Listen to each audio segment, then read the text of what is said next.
And welcome to the Money Puzzle. My name is Cynthia DeFazio, and I'm joined today by Chris Vaughn and Eric Douglas of Family Wealth Planning Partners.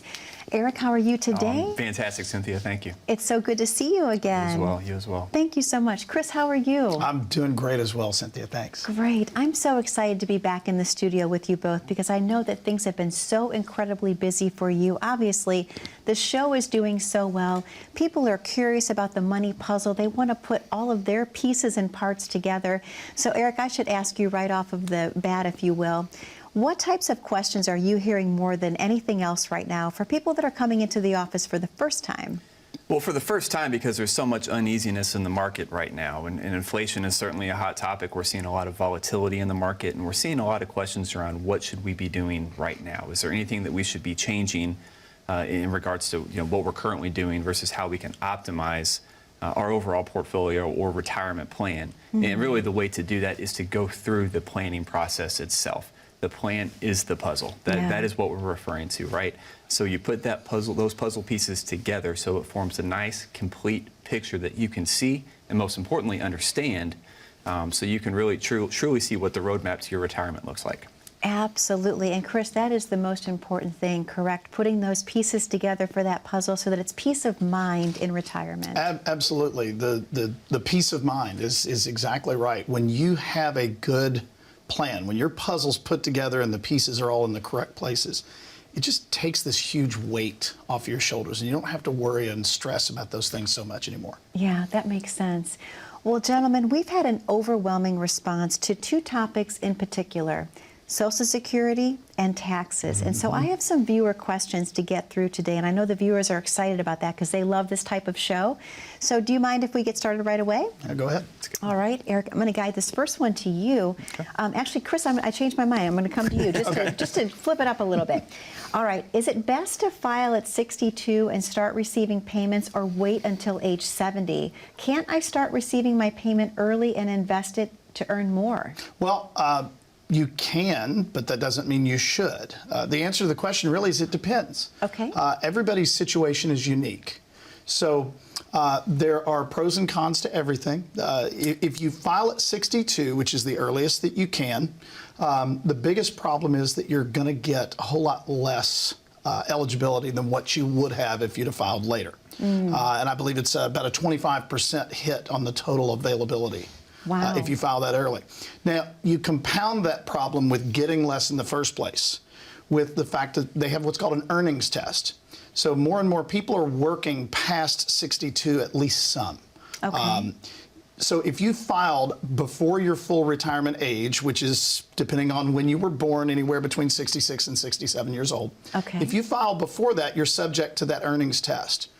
And basically the way it works is if you're continuing to work, even though you've already filed Social Security, then the amount of money that you make, and it's $19,560 currently. Okay. So for every $2 that you make over that amount, per year? Not a lot, per year, correct. Per year, okay. You lose $1 in your Social Security. So you don't have to make a huge income to be so far into that earnings test that even though you filed for Social Security, you actually don't receive any. Wow. Because of that earnings test. So those are the two biggest issues with filing early. Filing late, okay, you don't get the opportunity to invest that money, as you said. Okay. So there's pros and cons to both. The big issue, I think, is not when you can file, it's when should you file. Yes. And that's a concept that we call optimization. Mm. I want to add too on that earnings test because so many people come in and they think, well, I can do a better job investing my money and I can make a better return on my Social Security income than what the government's going to give me if I delay receiving my payments. And so they will decide to maybe start receiving their payments prior to what's called their FRA, their full retirement age. Okay. However, if they're still working, they're not even going to receive that benefit because that's really where that earnings test comes into play. So the government's not going to let you take that money, while you're still working and then, use that as an opportunity to make more off of their back because they don't want to start paying that money out if you truly don't don't need it. To his point, if you do file early as well, something very important to consider, if you file at 62 versus your full retirement age, that is a 25% reduction, as Chris stated. Wow. But it's also worth noting that that is a permanent reduction. Right. So it's not like your Social Security payment goes up once you hit full retirement age, and then it goes up again when you get to the maximum age that you can file, which is 70 years old. There's also a difference between filing at 62 and 70, because if you file at 62 versus your full retirement age, which for most folks right now it's going to be between 66 and 67. But if you file between 62 and your full retirement age, that is a 25% reduction. The difference between 62 years old and 70 years old is about a 76% difference in your monthly payment. Oh my gosh. So there is some serious value to be able to delay receiving your Social Security if you're able to, and if you're able to build that into your plan. There is a serious value to be able to delay receiving your Social Security benefits up until past your full retirement age, because that's only going to allow you a much greater amount of income every month. And once again, that's a permanent, predictable income that you can receive throughout the remainder of your life. And I would even add to that. Eric was referencing, if you take your Social Security benefits early, and I can invest them better than the government can. Well, for every year that you leave them in, they increase between 7 and 8% in what that eligibility is, all the way up through age 70. So if you went to an investment advisor and they told you that they could guarantee that it would go up by that amount, you'd probably be pretty happy. Well, that's what the government is doing. It is increasing by that amount based upon when you start it every single year. That's why it's such a huge, huge impact. Yeah. Absolutely. So Eric, it's basically a cornerstone, correct, of your retirement? Like, it shouldn't be just everything. It is not a cornerstone. For most people, it is the cornerstone. Okay. It is usually the biggest puzzle. So when you think about a puzzle, the way you construct a puzzle, what do you typically do when you put a puzzle together? What are the first pieces that you find? The corners. The corner pieces, right? Yeah. Absolutely. So Social Security is absolutely one of those major corner pieces that you need to find first, because we typically build a plan around what your Social Security income might be. And that's usually a big question that we have to address, is when is the most optimal time to turn on your Social Security income? So that's where we get into the idea, because you were saying the idea of optimizing your Social Security income. So much of what you see in financial news media is around maximizing your Social Security income. Yeah. And there's a whole cottage industry around, how best to maximize your Social Security income. I'm gonna break it down here for you in 5 seconds. Okay. This is the way to maximize your Social Security income. Wait until 70 years old to file, and then live to 83. It's very simple. You're maximizing your monthly benefit, and then if you make it to 80, but it's usually between 82 and 83 years old. If you make it to that long, at that point, you've hit that break-even point where you would have made more money by waiting to file at 70 versus filing early and receiving payments for a longer period of time. Wow. That's the key to maximizing your Social Security income. The other way to do it, let's say you don't plan to live until, maybe you're not lucky enough to live until 82, 83 years old. Okay. If you give me one key piece of information, I will tell you all day long when the best month, specifically down to the month, to file for your Social Security benefit is to receive the maximum number of payments from the government. That key piece of information most people, however, don't have, and that is if you can tell me the month that you're going to die. Yeah. If you can give me that key piece of information, I'll tell you the best, most optimal time to file for Social Security, but unfortunately, most people don't know that. That's why we spend so much time talking about optimization, Yeah. not maximization. Yes. Maximization's easy.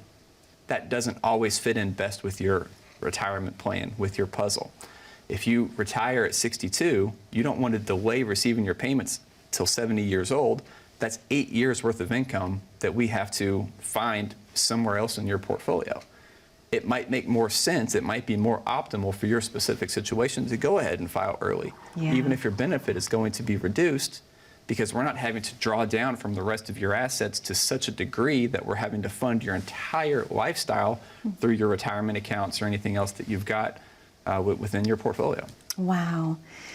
Again, this is information that you can't find just by going to Google. I mean, you Right. have to come in and talk to someone that's a professional. Chris, I know that you have a very special offer that you would like to present to the viewers at home from you and Eric. I can't talk today. Let's talk about what that is before we open the phone lines. Absolutely. Well, if you'll give the number at the bottom of your screen a call, 844-900-5210. Schedule some time to come in and talk to us. What we'll do is we'll look at your Social Security options if you haven't filed yet. What it's going to do if you file at 62 versus a different age. If you've already filed, there's some tax implications, some pretty major ones, that will go into how those things can minimize your tax burden, because taxes is really going to be the most expensive thing that you're going to deal with in retirement. So we'll go through all of those things with you, figure out the best way to optimize your Social Security. Chris, thank you so much. Eric, thank you so much. To the viewers at home, the phone number to call is on your screen. That number is 844-900-5210. We know you have a lot of questions for Chris and Eric about how to put your retirement puzzle together. These gentlemen have the answers for you. Again, don't miss the opportunity to call in. 844-900-5210. We're going to take a very short commercial break, but don't go anywhere. I have more viewer questions. The next one could be yours. Stay tuned. How confident are you in your current financial plan? Do you know with certainty how the recent market volatility will affect your future hopes and dreams? How much are you paying in taxes? And how much are you losing to unnecessary high fees? You didn't work to save this money so that you could spend your time worried in retirement. Now is the time to take charge of your finances so you can feel confident about your future. Call in during the next 30 minutes of today's show only to set up an absolutely complimentary, no obligation, full-blown financial review that will result in your own customized written plan. This is a $999 value that we're giving away complimentary to the first 10 people who respond. We'll start with a full-blown analysis of what you already have by running a report to untangle how much you are currently paying in fees, how you're allocated for risk, and what it's costing to work with your current advisor. Next, we'll identify your goals. Where do you see yourself in the next 5 years? Where do you want to go, and who do you hope to go there with? Is your current financial plan set up to get you there without mishap? Let's design a roadmap to create a financial plan you can follow with confidence. Get the piece that so many people are missing from their retirement. Find out how having a written plan can make a difference to your retirement dreams. Call now to schedule your complimentary, no obligation, full-blown financial review today. And welcome back to The Money Puzzle. My name is Cynthia DeFazio, and I'm joined today by Chris Vaughn and Eric Douglas of Family Wealth Planning Partners. Gentlemen, a wonderful show we're having today. Obviously, the viewer questions are always so interesting, and I love the fact that they're really honing in on Social Security and taxes today. So, Eric, I'm going to guide the next one to you. Sure. I think this is an amazing question, actually. It says, Eric, I've recently filed for Social Security, and I thought Social Security was tax-free, but now I'm hearing that that is not necessarily the case. How does Social Security affect my overall tax liability? So let's go back in time a little bit to when the program was first started. So the golden promise was Franklin Delano Roosevelt, when they launched the Social Security program. The golden promise was we will never tax Social Security. And when you think about Social Security in and of itself, what is it? It's taxes that you paid throughout your entire working career. You paid into the program. So you pay taxes on Social Security, then you receive your benefits. And it is true, unfortunately, now they have added some taxes to your Social Security benefits. So if you go back to the early 80s, the Social Security program was in a little bit of trouble. So they added basically a tax, not necessarily a tax on the benefit, but what they do is they calculate your provisional income. And so not necessarily every single dollar of your benefit is taxed, but a certain percentage of your Social Security benefits are going to be treated as taxable income. It started off as up to potentially 50% of your benefits would be taxable if you're making about $32,000 as a married couple, and this was in the early 80s. Okay. In the early 90s, they said, well, that tax works so well, we increased the coffers of the Social Security program. Let's run that back. Let's do it again. Let's add another one. So they added another layer of taxation, or another threshold, I should say. Yeah. So now if you are married filing jointly, you make a combined income of about $44,000 in total in retirement, and you are receiving a Social Security benefit in addition to that, up to 85% of your Social Security benefits will be treated as taxable income. Wow. And you have to put that on your it's treated. You have to add that into your modified adjusted gross income every year. 85%. Up to 85%. Wow. Absolutely. Oh my gosh. Chris, that's staggering when you think about it. It is. It really is. And you know, I had an example that I worked with somebody a few years back. We were just looking at some different types of things that you could do, and they were right at that $44,000 threshold. And we did the math. If he took $1,000 out of his IRA, which IRA is subject to tax when you take that money out. Okay. If he took out $1,000, it would cause him to go over that $44,000 threshold. And it makes his entire Social Security go from 50% to 85% of it being taxable. Oh my. The taxes on the $1,000 ended up being a little over $2,600.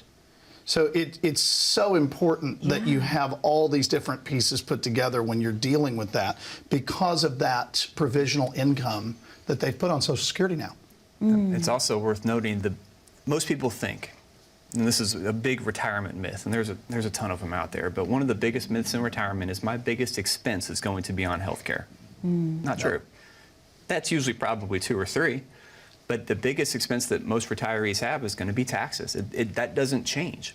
That's interesting. You're still going to have to pay taxes throughout your retirement, and so we talked about one of the cornerstone pieces of your plan needs to be Social Security. Well, another is taxes. Absolutely. And we have to do tax planning in conjunction with creating the most optimal retirement income scenario for you throughout retirement, because if we can reduce your tax liability, then we're obviously able to keep more money in your pocket throughout the entirety of your retirement.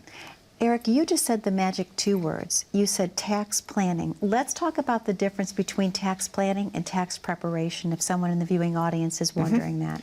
Yeah, so tax preparation is basically what an accountant does, and they're obviously very, very important, and I'm not minimizing what they do by any means. But an accountant's job is typically to minimize your tax burden in any individual year. Any single year that they are preparing your taxes and filing your taxes, they typically want to get you the biggest return or reduce the amount that you have to pay. When we talk about tax planning, we typically talk about it from a macro level. Think about it as an umbrella. We want to do tax planning over the course of your entire lifetime. So we're not necessarily focused on the amount of taxes you're going to pay in this individual year. We're focused on the amount of taxes you're going to pay in 5, 10, 15, 20 years down the road. So if we have to take an opportunity to maybe pay some more money or pay some more taxes today, and we've actually got a little bit of a window right now until taxes increase in 2026, maybe we can take some of the taxes we might pay in the future, pay them at today's lower rates. From a macro perspective, that's going to save you a ton of money in taxes that you have to send to the government every year. That makes perfect sense. Eric, thank you so much. Chris, why is it a common misconception that taxes will go down once you hit retirement? We hear that all the time, that people think they're going to be paying less taxes, but that's not necessarily true. Well, I think part of it goes back to what Eric was talking about, the golden promise that FDR made, Social Security wouldn't be taxable. Well, we've already discussed that's no longer true. That's a big part of it. There's, who are you getting your information from? Well, it was probably your parents or grandparents at some point in time that put that information into your head. Now it sticks, but the rules have changed. Another part of it is you're kind of expecting that you're going to have a lower level of income during retirement than you did during your working years. I've heard that myth. That's another one a million times. Most of the clients that we see want to make the same amount or even more in retirement than they made during their working years so that they can have that lifestyle that they want. So your taxes are not going to go down. They're highly likely that they're going to go up. So that's where the tax planning is so important, to spread that out over the right amount of time and to minimize the amount of taxes that you pay in total. Critical step. Absolutely.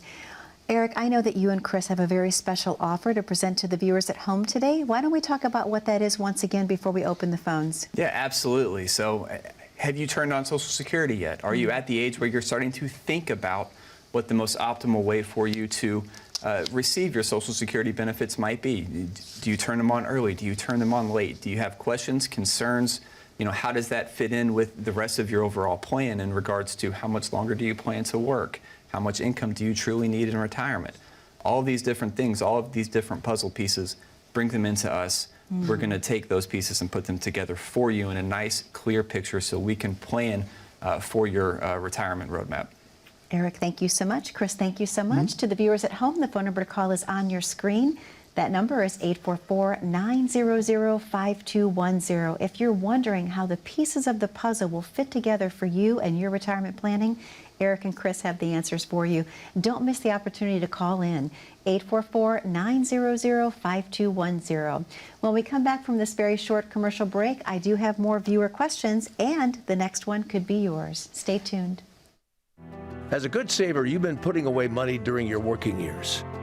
Studies find that the biggest fear of retirees is running out of money. Market volatility isn't just the downward movement of stock prices, it's the size and frequency of change. The more dramatic the ups and downs, the higher the volatility. This can put savers who are newly retired or a few years away from being retired at greater risk. Today's generation of retirees is not receiving traditional pensions as our parents or grandparents did. Instead, we have retirement accounts such as 401ks or 403bs. These accounts typically expose your money to market risk. The last thing you want right before retirement is to lose a portion of the money you need for income. But how do you turn these accounts into a retirement income?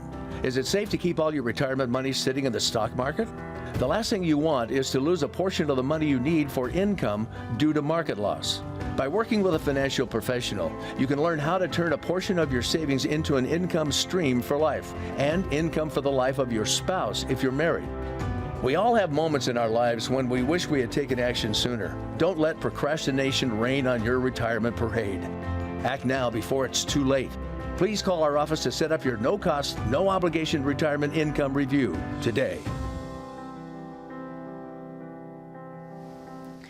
And welcome back to the Money Puzzle. My name is Cynthia DeFazio, and I'm joined today by Chris Vaughn and Eric Douglas of Family Wealth Planning Partners. A wonderful show we're having today. Obviously, the viewer questions are always so interesting, and they're focusing in on taxes and Social Security. So, Chris, I'm going to guide this next one to you. This is a great question. It says, Chris, what things impact how much of my Social Security income is taxable? Well, it really depends on where the income is coming from. So during your working years, what we call the accumulation phase, your income is typically coming from a job, and people get that. When you're actually retired, you're the one paying yourself. And that's coming from any number of different sources, Social Security being one of the big ones. Sure. But it could be coming from 401ks, IRAs, Roth IRAs. Each one of those things has a different tax implication. So, for example, we talked about the provisional income on Social Security being, depending upon your total income, being 0, 50, or 85%. Well, some of the things that count towards that income would be money that you take out of a 401k. That is 100% subject as income tax because you've never paid on it before. So whatever money you take out of that is going to count towards that zero, or towards that threshold that determines the 0, 50, or 85. Traditional IRAs are exactly the same. And there's a bunch of other what we call qualified accounts that have that same level of tax treatment. But there's some other ones. The big one that everybody's been talking about over the last few years, you've heard the whole concept of Roth conversion. Yes. So a Roth IRA, and there are a lot of Roth 401ks and 403bs out there now as well, those work a little bit differently because you had paid the tax before the money was put in. Now when it's taken out, there's no tax implications to it. So when you're taking money out of a Roth type of account, it doesn't count towards that income. It's not taxable, and therefore it can hold your Social Security income to a lower threshold on how much of that is taxable. There's another thing that we call non-qualified accounts. Those are subject to capital gains, either short or long-term capital gains. But with the exception of a few pieces, dividends, things like that, that growth is not subject to income tax. It's capital gains tax. So that's not going to impact Social Security either. Wow. Okay. And that all goes back to knowing the different puzzle pieces that you have and figuring out the right way to put them together. Yeah, absolutely. And everyone is going to have a different tax liability, obviously. Yeah. But when we talk about, paying taxes at today's rates are not only historically low, they're also artificially low. Yeah. And these rates are artificially and historically low for a government that has spent, quite frankly, more money in the last couple of years than they've really spent at any other time in their history. Yeah, yeah. The government's currently, we just a couple weeks ago crossed the $30 trillion threshold for the amount of debt that we've got. The only way that the government can fund the things that they want to do is to what? Tax you. Absolutely. Take your money. Taxes are not going to go any lower. And we already know the current tax rates are set to sunset after the year 2025. Wow. So this is where we try to put together what's called the Roth conversion strategy, where we take all of those 401ks and IRAs that you've spent a lifetime paying into, contributing to. You contributed to those things pre-tax. You haven't paid any dimes worth of taxes on any of those accounts. Uncle Sam wants their money at some point. Sure. So that's where it might be beneficial to look at how effective converting some of that into today's tax dollars versus paying it at a higher tax rate later on down the line might be for you. Sure. And I love that. Once again, it encapsulates the importance of tax planning versus tax preparation. Absolutely. You want to be prepared. And I love the fact that we're talking about the cornerstones of the retirement plan, if you will, the money puzzle, because that way people have clarity and peace of mind when they're planning what their future years are going to look like. Well, Eric, we only have about 1 minute and 40 seconds left of the show this week, and I know that you have some final words of wisdom and guidance you would like to give them before we close. Yeah, no, absolutely. So the numbers should be showing up on the screen. Give us a call, 844-900-5210. Do you have a plan in place? If you have a plan in place, what does it look like? How well prepared are you? How much tax planning have you done within your portfolio, within your plan, to account for what tax rates are, not only today, but what they're going to look like in 15, 20 years down the line? Give us a call, come on in, we'll go through all of those things together with you. We'll start taking those two cornerstone pieces, right, and we'll put them together, and we will start building that puzzle for you. And Eric, how long does that first consultation typically take? The first consultation really depends on how many questions you ask us, to be perfectly honest, but usually no more than an hour and a half or so. Okay, and again, a very comfortable, casual conversation, no pressure, just getting to know one another. Sit down in our office, we'll give you a cup of coffee, and we'll just have a little bit of a chat. Did you say coffee? Absolutely. I'm there. Eric, thank you so much. Chris, thank you so much. Absolutely. To the viewers at home, most specifically, we'd like to thank you for spending time with us again this week on The Money Puzzle. That number is 844-900-5210. We know that you have a lot of questions about how to plan your perfect retirement. Chris and Eric have the answers for you. Again, don't miss the opportunity to call in 844-900-5210. Be safe, be happy, be blessed, and we'll see you back again next week on The Money Puzzle. Take care.